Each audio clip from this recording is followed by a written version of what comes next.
thank you, Rich Klein, for joining me on Reporter this morning. I really appreciate it. Well, it's morning where you are. That's right. It's 10 o'clock in Cairo. I got 9 hours on you. That is true. And by the way, I really appreciate you taking this talk in Cairo at 10 o'clock at night. So, friendship has its benefits. Happy to do it. It's good to see you. Good to see you. So on my last show, I interviewed your friend, Tom Shanker, former Pentagon war correspondent for the New York Times, former bureau chief in Moscow for the Chicago Tribune. So thanks again for that introduction, because it was an awesome chat. And as we talked about off camera, Tom Shanker is a true mensch. And I had a great time getting to know him. And we're still communicating today about working together on some other stories. So I'm glad to hear it. They don't make them like Tom. They really don't. He is. And as you know, Tom recently co-wrote a book with Andrew Hone called Age of Danger, keeping America safe in the era of new superpowers, new weapons, and new threats. And during our chat, we talked at length about the military's warning and action systems and how America has failed to keep up with our military readiness since 9/11, specifically something that Tom and Andrew called the Zoom effect, which was after 9/11, we kind of zoomed our resources onto terrorism, global terrorism, as opposed to historical wars and some of that piece, which we're not going to get into today too much because that was already covered. But Tom and his co-author, Andrew, predicted a lot of what's going on today, specifically in Russia, as well as the conflict in Israel and China. And this book was fascinating, slightly terrifying. And because of that, I really wanted to start reporting on many more stories based on our geopolitical position in the world. And of course, your name popped up in my head again. It was like, I need to get Rich back on the show, talk specifically about what's going on based on your history, working in the State Department for President Clinton. So let me just ask you this, sir. You know as well as I do, especially being over in Cairo and per our off-camera chat, you've been talking with a lot of your friends from Spain and Ireland and different parts of Europe that are concerned about what's going on here with our American politics. So why don't we start there? What's going on with our Congress, specifically the funding? I'm here with a large multinational group of folks, most of whom are from Europe, and the conversations have tended towards the what is going on with America? Where are you going? Where are you leading us? Yeah. And isn't that kind of the core question? I mean, the rest of the world does look to us, not just for the sake of history, but we tend to forget here at home that America stands for something to the rest of the world. There are certain ideals and values that the rest of the world believes are fundamental American values and kind of a true north. To the rest of the world, you can come to America and you can pray as you want, say what you want, be who you want. And as long as you pay your taxes and abide by the law, there's no limit to where you can take your life. And many of these people come from places where those opportunities don't exist, or where the rules are not so free and open. And so they look to us as an ideal. And there's been a trend over the last 5-6 years where they wonder, what are we about? And if we're not the standard bearer for these values, why should they expect their own governments to embrace them and advance them? And it is a reminder of values do matter.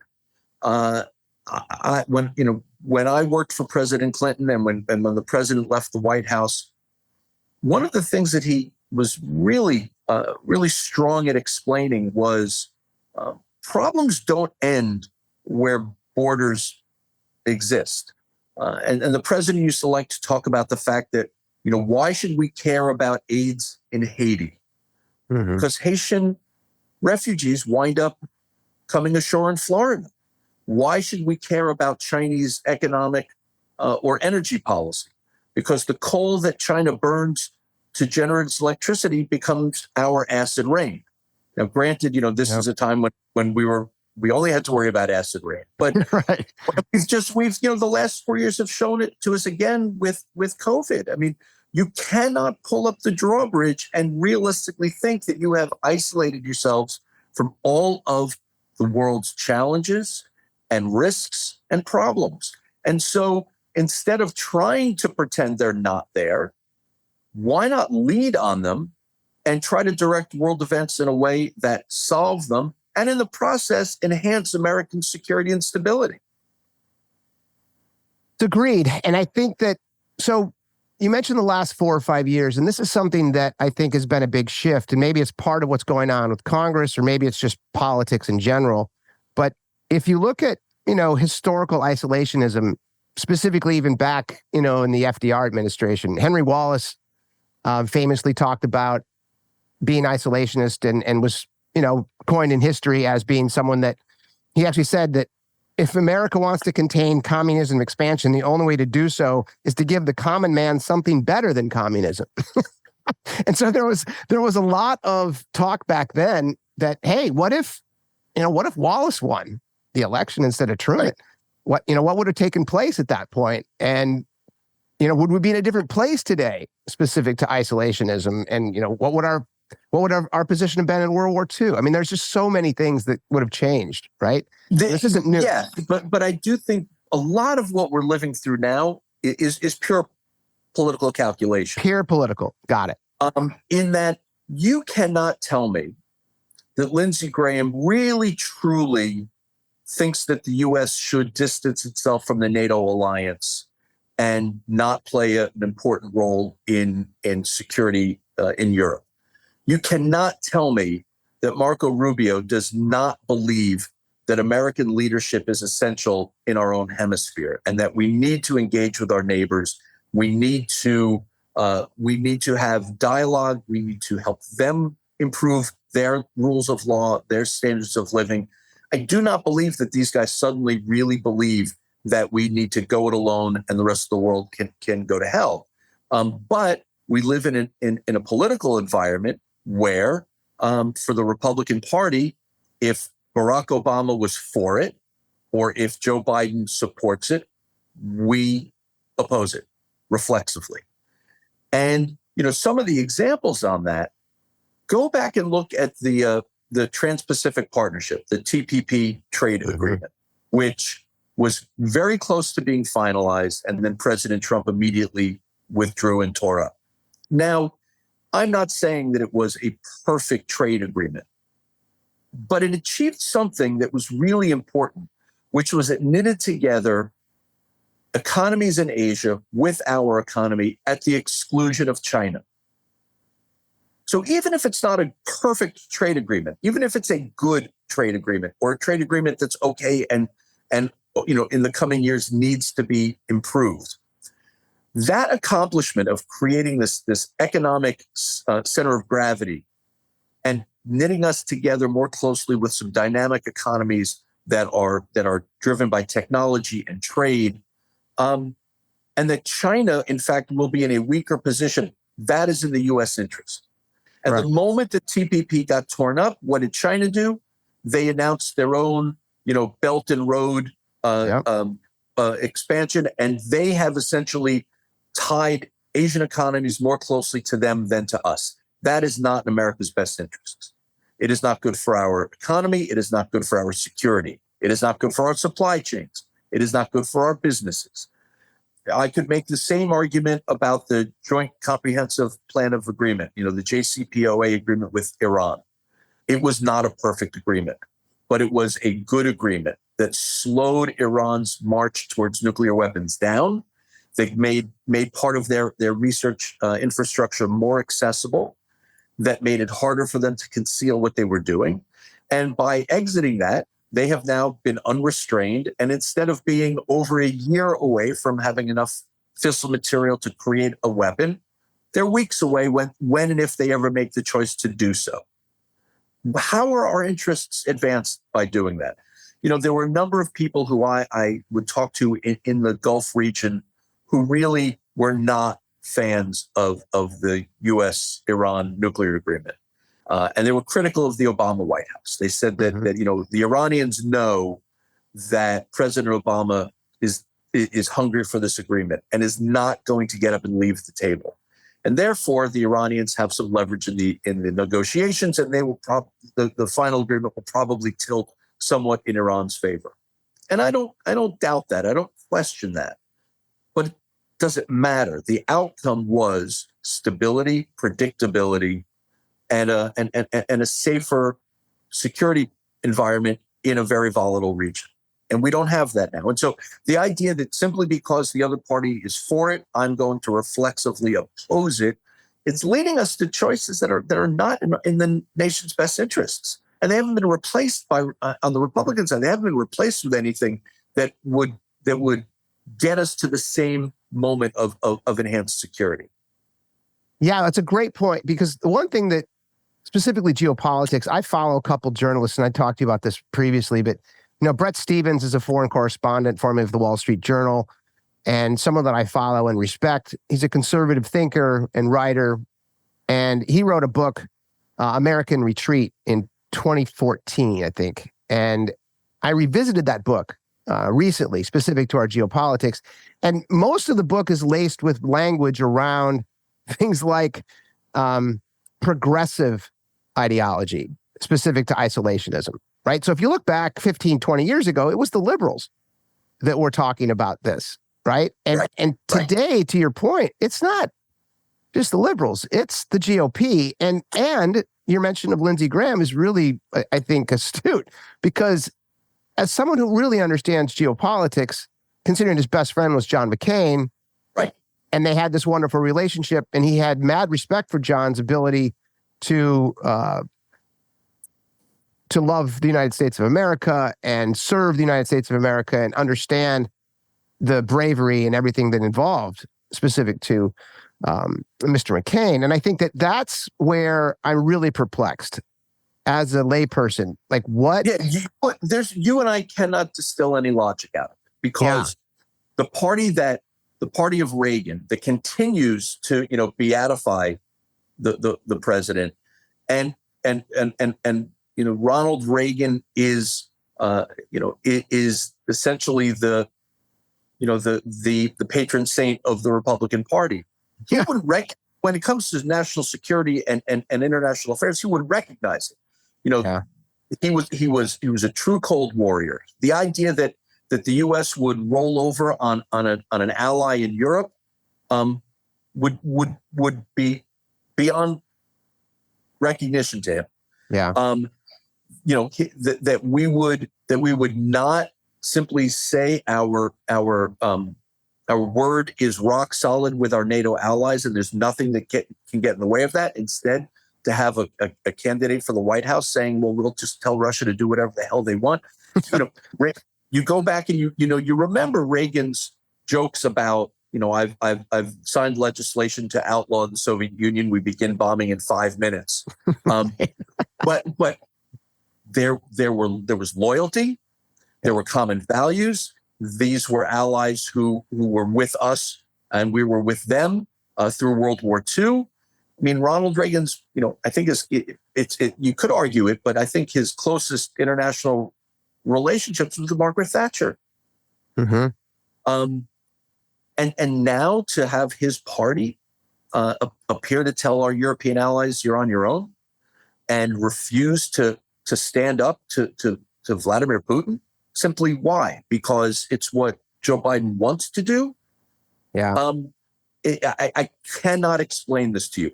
Look, sure, you want to tell me that you would like to see some more transparency and some more accountability on where American aid to Ukraine goes. I can live with that. I get that. But the idea that you're going to let them come to the brink of collapse and not agree to send them support, and you want to be calculating about it, 90% of the aid that is directed for Ukraine is spent in the U.S., keeping American weapons manufacturers busy and adding to their production. I can remember in the early 90s, there was a movement I think the Pentagon had wanted out of, I may not have the details exactly right. I think they wanted out of the F-14 program. The aircraft to the Pentagon was obsolete. They wanted to stop manufacturing it. And it was heavily made in Missouri and in Texas. Those congressional delegations basically said, you know what? Here are how many tens of thousands of jobs that are connected to that, not just manufacturing those aircraft, but all of the suppliers, all of the components, everything that goes into this. And if the Pentagon doesn't want or need this aircraft, that does not mean that there are not foreign military sales to be had to our allies who can still utilize it. Yeah. And it is good for our economy, and it is good for our relationships internationally. And we need to keep these aircraft manufactured. Well, it's the same thing now with Ukraine. I mean, the shells that we're making are manufactured all over the country. The weapons that they need desperately are manufactured here.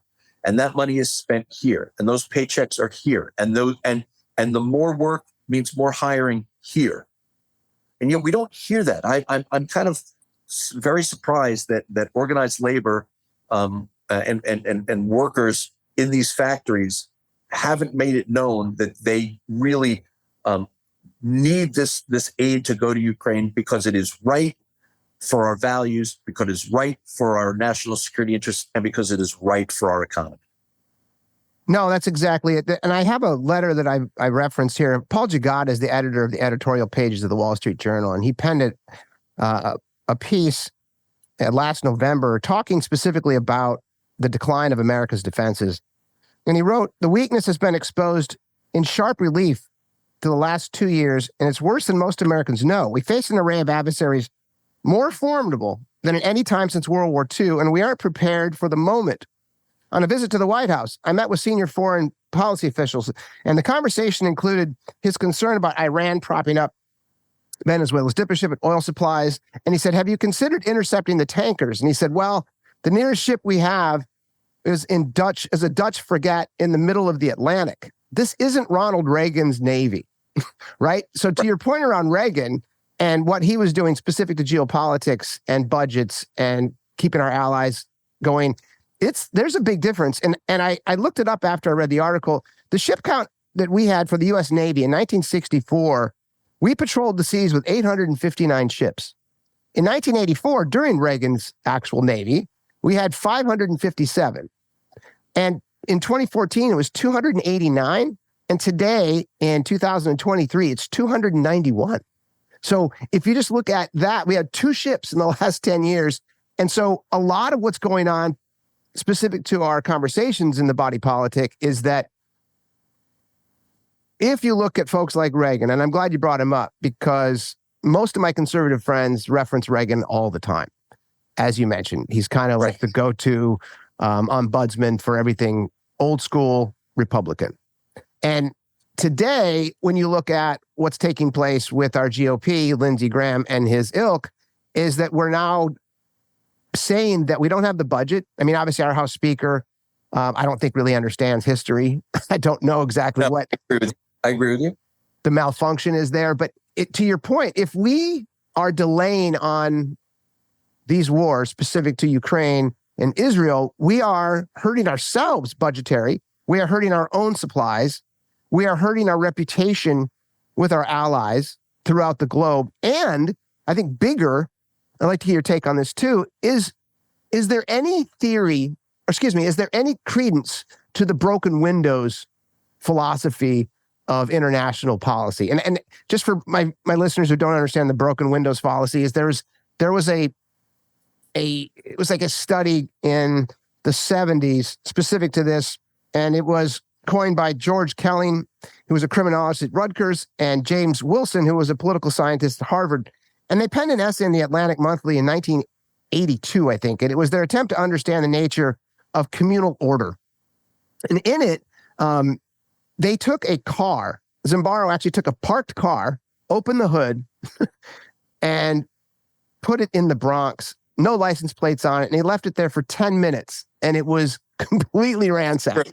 Right. Just gone. Right. They took the batteries, they took the tires, they took everything. 10 minutes. He took the same car, opened the hood, took the plates off, and put it in a Tony neighborhood here in Silicon Valley in Palo Alto, right next to the Stanford campus. and he left it there for 7 days. Nothing happened to it, right? Then he took a sledgehammer and he went and bashed the front window in and left it. Within minutes after they broke it, right? The vandals came in and did the same thing. They raided it like piranhas. And the neat thing about this study was that it was, and he was clear to say this, is that it was white progressive people that went after. So it was like a herd mentality. And Right. I mentioned the broken windows theory because when I was reporting on Defund the Police, it was a theory that I studied quite often to understand, hey, you know, what took place with this? Does it work? You know, New York City, as the largest police department in the country, it did adopt this theory.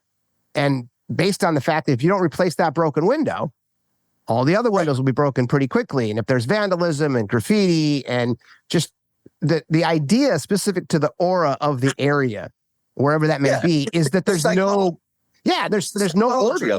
There's no order. It's the psychology of it. It's the psychology of believing that there is order, not chaos, that there is safety, you know, and not risk and threat. And whether you kind of take ownership and feel a sense of ownership for your community or not. Exactly. And do you think that is applicable to international global politics? Well, I do. I mean, aren't we seeing it now, right? And I think. You've got Iranian proxies who have largely been unchallenged for the last 5 to 10 years.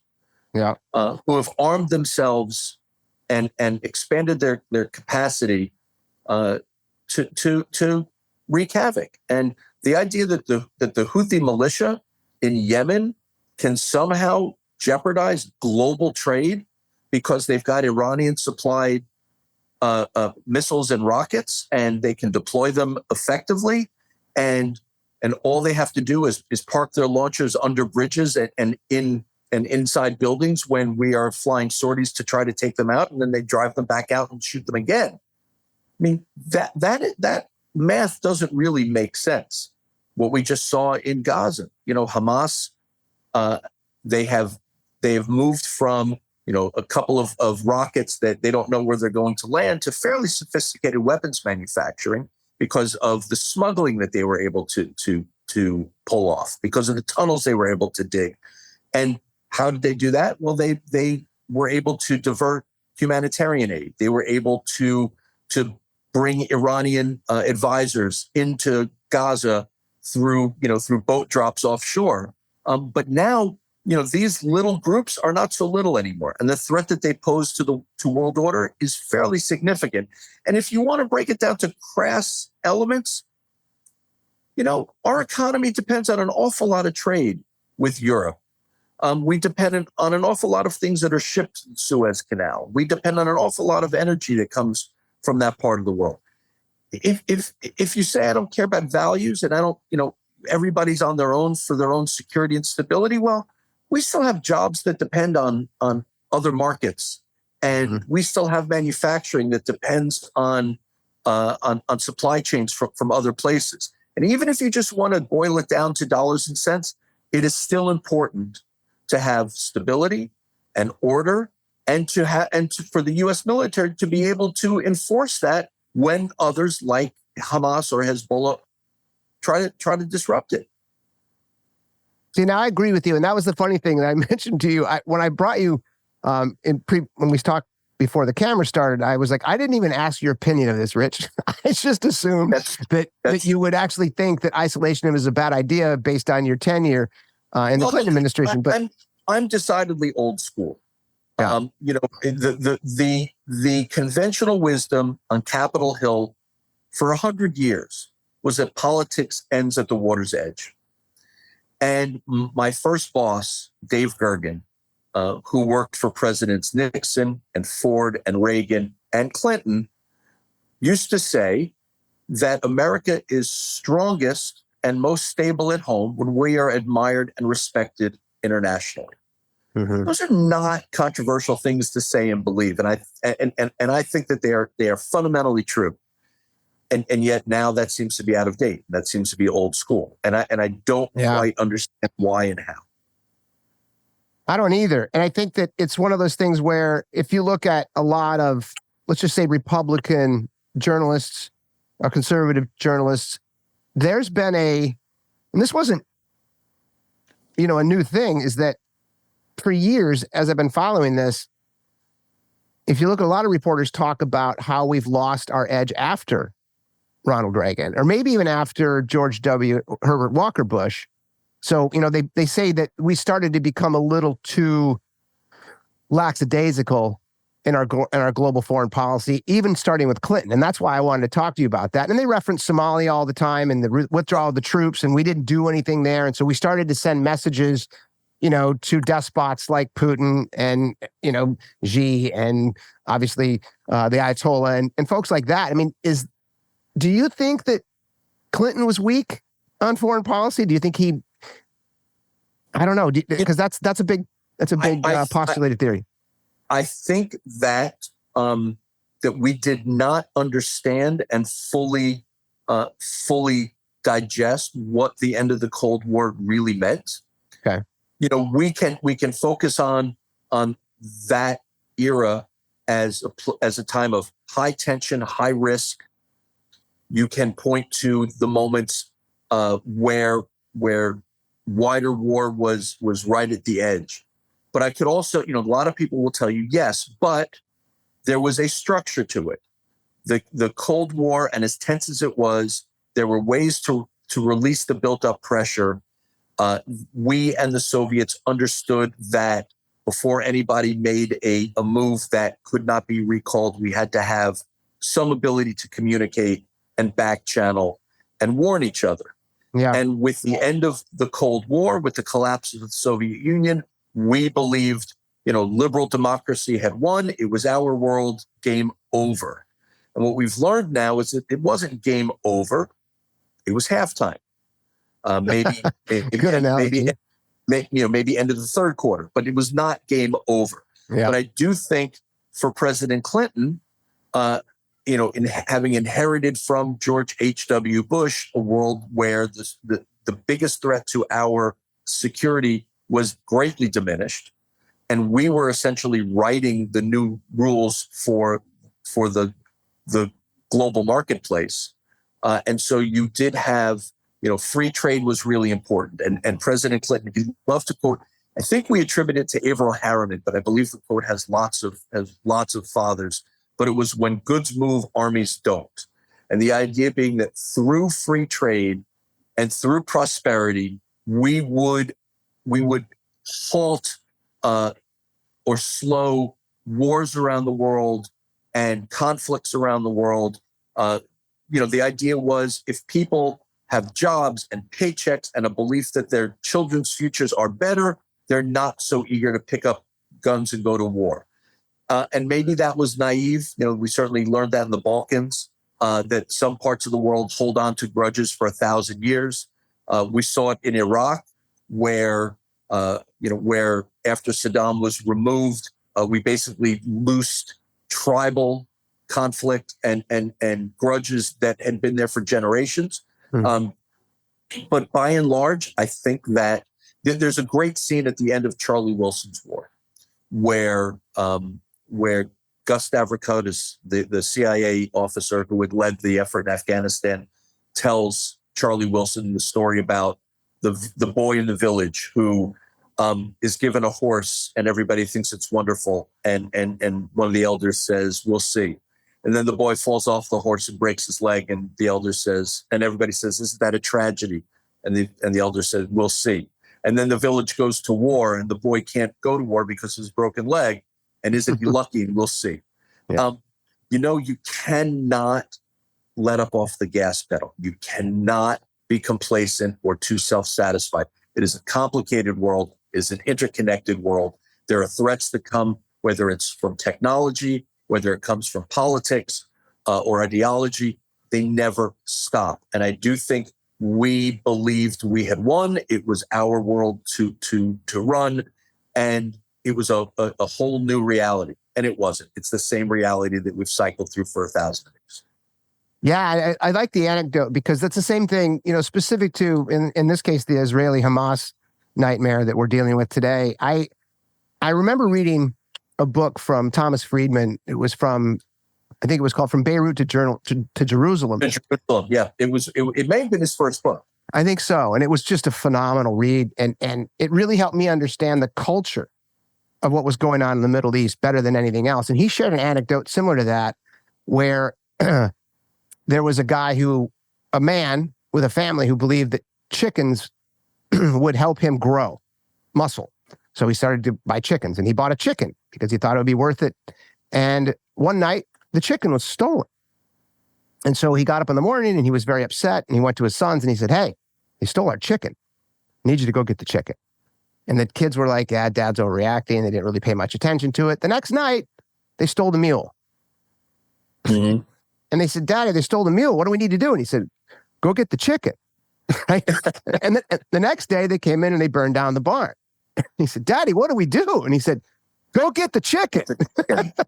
Right? And the idea there, what that anecdote taught me, what that story taught me, was that the culture over there was, you don't let people take advantage of you, period. And if you don't go get the chicken, all this bad shit happens after the fact. And that's a big piece of the discussion. And I've shared that story with my friends who are just adamant that Israel is evil. And then my other friends on the other side, that the other side's evil. Obviously we know Hamas was evil, but if you look at that, there's the conflict itself culturally is something I don't think we understand as Americans, right? Specific to that level of, you got to come back harder. And I think that that's really where, if you look at in this discussion in general, is that we Americans, have we done too much acquiescing when it comes to foreign policy? Because a lot of people talk about Obama, specific to Russia, right? Right. If you look at what took place with Georgia in 2008, he said, don't do it. He did it. Crimea in 2014. Right. Kate did it. Didn't do anything, And, in Syria, don't you dare use chemical weapons. That's our red line. Well, it's not really. Yeah, but it's not really a red line. Yeah. I don't think that's an unfair criticism. There are adversaries who basically only respect and react to a punch in the mouth. Yeah. And you have to be smart enough to know the time and the place for that. My, Henry Kissinger, who just passed away not long ago, and who I had the privilege of working with and knowing for a few years. Henry was, a lot of critics, a lot of people who deeply hated Henry. But when you would talk to him, he would say, "Look, if you're telling me that you want justice and order, I will tell you that it is much easier to reach justice once you have order. And it is far harder to create justice out of disorder. So first I want to create order, then we can pursue justice." And that is a very realistic view of the world, which is it does not cooperate. It is not easily defined. And people hold on to their angers and their offenses and their hurts for a hell of a lot longer than our foreign policy establishment pays attention to. It's very true. But let me ask you this.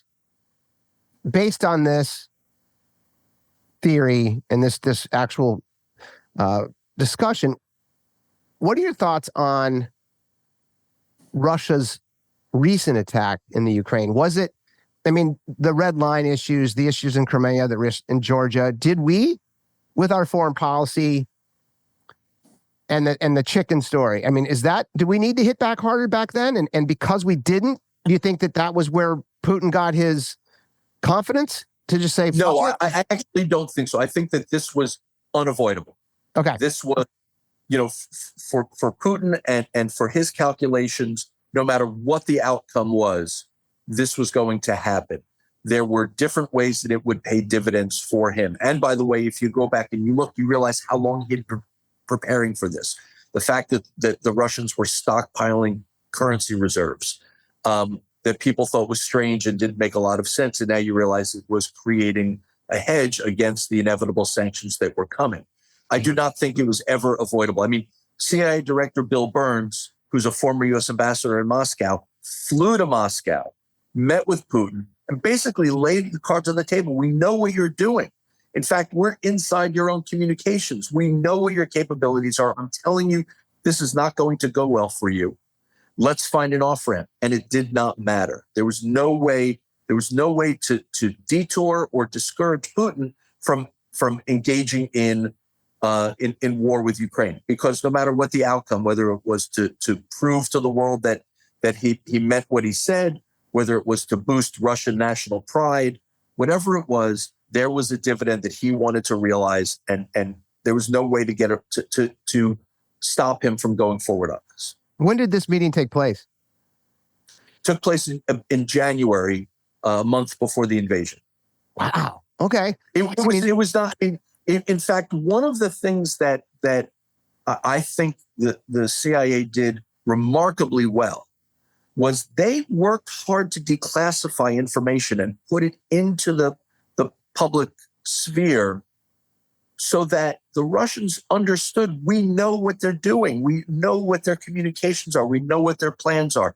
It was strategic. It was very, very smart.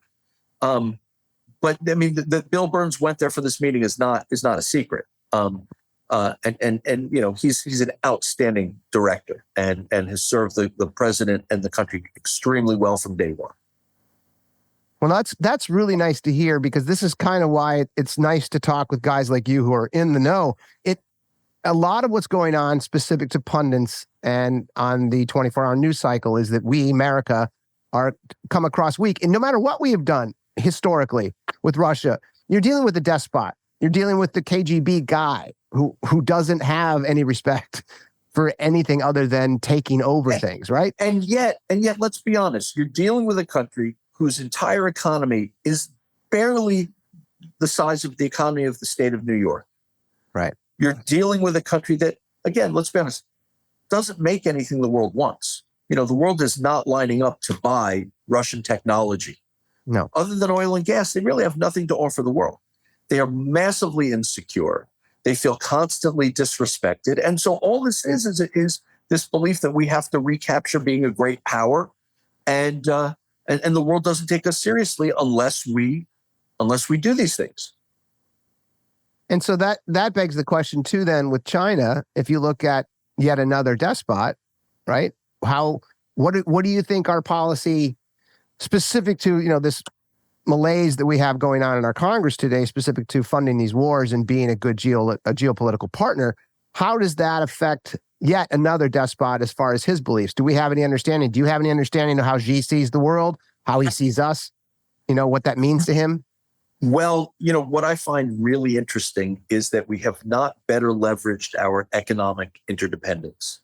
You know, we buy an awful lot from China. They need things from us as well. And look, I mean, they steal everything they possibly can. They steal every technology they can. They've hacked in, they've stolen our W-88 nuclear warhead design. They steal everything they can. Is it that they're incapable of designing it and fabricating it themselves, or is it just faster? It's probably the latter. But, you know, years ago, you know, in the debate around free trade, it was, what do we buy from China? We buy T-shirts and sneakers. What do we sell China? Supercomputers and Boeing aircraft. That's not bad math for us. Right. We are supporting high-paying, high-tech jobs, and we are buying back low-skill, low-wage goods. And so I do think that we missed the opportunity to basically hammer out where our shared prosperity is connected. And there should be red lines. We should not be selling Taiwan out to anybody. That is a country that should determine its own future. But it is in both, it should be in both of our countries' best interests to have robust trade and stable relationships and not to constantly be in conflict. But that requires the recognition that China is a great power. And they've achieved that with the force of government policy and the creativity of hackers. Well, let me ask you this then. There's a lot of demography going on specific to China, right? I've read some Goldman Sachs reports. There's a a pundit out there named Peter Zion, who talks about the collapse of China. And I wanted to get your take on that. I mean, the demographics of China are pretty scary if you believe in demography, specific statistics, and what's going on with finance and how their system works. Specifically, their, I don't even know what you call it. It's like a hybrid communism. But the idea there is that they don't have a new generation of people. And 70% of their birth rate has dropped since 2017. And it's really scary. And they fell short 100 million new births this year. They've fallen behind India for the first time ever. Which is a demographic reality that we saw what it did to the Japanese economy. I mean, there is no replacement process. Yeah. Workers age, retire, and die, and nobody is there to step in. And it has weighed down the Japanese economy for a generation. Mm-hmm. And it's not just the birth rate and the replacement rate for workers, but it is also accounting that's unreliable, and debt burdens that are not transparent. And so, it looks like there is a real estate bubble that will be massive when it bursts. On the other hand, let's talk about, electric vehicles and the fact that they are poised to basically own that industry, not just because of their control of rare earth minerals, but their technology and how quickly they have mastered it. But I do agree with you that demographically there are some very ugly surprises, and the global ripple effect could be very frightening. Yeah, that was one thing I get your take on too, because there are numbers on anywhere between 1.2 billion and 3 billion or apartments that are just sitting empty. Right. Right. So all the buildings and their GDP is measured based on actual growth. It doesn't really matter. There's no other metric. It's like how much are we building, right? So that's, to your point, there's a lot of numbers statistically that we have a hard time gelling. But there aren't enough consumers coming behind this generation. Correct. And that's the scary part. Look at our economy. Look at the last, year and a half, 2 years. What has pushed and driven and fueled our economic growth, our recovery, and the retreat of inflation is consumer spending. Correct. And the consumers. Right. Yeah. But China doesn't have that. And so where are they in 10 and 20 years without that? Well, that's the rumor around the campfire, is that they're in deep shit in 10, 15 years, specific to the demography. And then if you look at that, how does that affect our geopolitics in the sense that, what happens when they get desperate? And I think to your point, Russia is desperate and insecure, and they always have been. So, with us not supporting Ukraine, and let's jump back to Russia for a second. If we continue to delay this, what do you think the ramifications are specific to that? And then obviously there's a lot of talk about the next step. If Ukraine does fall, Moldova, the Baltic states, a lot of people are signing up for NATO if they can. Like, what's happening on that front, at a macro level? Look, let's kind of take the cartoonish Putin off the table. Okay. The man may be many things. He's not irrational, and he's not suicidal. And he's well aware that NATO has 3 times as many forces in uniform and 10 times as much armor and air power. Okay. So he does not want to provoke a war with NATO. Of course, if you have a president of the United States saying we're going to ignore Article 5 and NATO's on its own, that's a different calculation. But provided we honor our commitments to NATO, Russia does not want war with NATO. But they will come right up to the edge and hope for a face-saving, some sort of compromise. Really, it's what does he want? What does he want from the Baltics? What does he want from Moldova? Does he want? Yeah. They're not large economies. No. Ukraine was a large economy and a massive agricultural economy. But it is simply to reestablish, the Russian Empire, to reestablish the Soviet Empire. And so, if I'm smaller European countries, not under the umbrella of NATO, I want in. I want under that. I would. And by the same token, if I'm an American business owner, I worry about the loss of the European market. I worry about an EU that suddenly thinks that for their own stability and their own safety, they have to improve their relationship and their connectivity to Russia, because that then comes at our expense. The idea that you can write Ukraine off is preposterous for the ripple effect and for what it says about American power and American loyalty and American prestige. And again, it goes back to what we first talked about. Values matter. I remember just after 9/11, so much the conventional wisdom was half the world wants to blow up our embassies. And I remember it's not true. That is not the case. It's never been the case. You know what? Half the world wants visas from our embassies. Right. It's the opposite. And that's still the case. But if you surrender Ukraine and have the EU saying, well, we need to raft ourselves up to Russia and become economically meaningful to them so that they leave us alone, the US pays the price for that. So that answers my question, because what you just said is that should, President Biden win another election, NATO's intact, we're good. Putin is not completely irrational in the sense that he wants to take on the NATO alliance, right? Right. So we're good. Let's play this out for a second on the game theory side of things. What happens if Mr. Trump wins election in 2024 and decides to, poo-poo NATO or seriously, change its its moorings? What happened? You find Poland, Germany, Hungary trying to figure out how to be on Putin's good side. Sweden, Finland, are they going to second guess their commitment to NATO, or are they simply going to open up their borders, expand their trade with Russia, and try to make nice? And how is that scenario in the U.S. interests in any way? It doesn't seem to me to be a good thing. Right. And so it goes back to what we talked about earlier. Ronald Reagan, John McCain, they would never recognize this party of theirs. They would never recognize, basically, the Republican Party is almost to the point of being, Vladimir Putin's, lap cat. They're just going to sit there, and as long as he pets them, they'll purr and stay out of his way. I cannot fathom how that is in America's best interests. I can't either. And so maybe we can just close on this, sir. What do you think is going to happen with our Congress specific to the budgets and the funding of these two wars?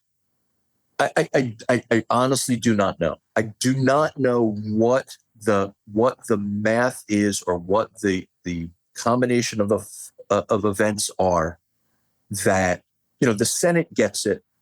Yeah. But you've got a Speaker of the House that seems unwilling to take on the fringes of his own party. I think what I would hope, but I know it sounds incredibly naive, is that you have a certain number of Republican members of the House who are more centrist, more moderate, Republicans that come from California, New York, Pennsylvania, who at a certain point just say, I cannot be held hostage by this Freedom Caucus, the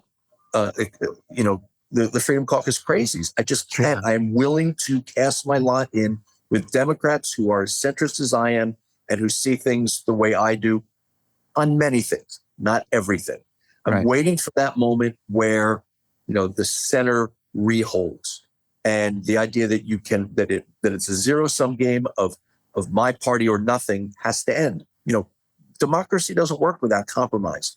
And when I worked on Capitol Hill a long time ago, it was populated with giants. It was Bob Dole and Pat Moynihan and Ted Kennedy, people who had served the country, the numbers that served in the military, John Chafee, Strom Thurmond, and they knew how to go into a corner and figure out a compromise where everybody got a little bit of a win, nobody got everything they wanted, and then went back to their junior members and said, here's what we're going to do. And you tell me a junior member of the Republican Party who's going to tell Bob Dole to, go fuck himself, or who's going to tell Pat Moynihan he's wrong and he doesn't understand. Yeah. And those guys aren't there anymore. And that has not served the country well. Ideology above national interest is not is not working. No, Mike Johnson's no Tip O'Neill, right? There's no question there. He's no Tip O'Neill. He's no John Boehner. Right. Sometimes you've got to discipline your own party.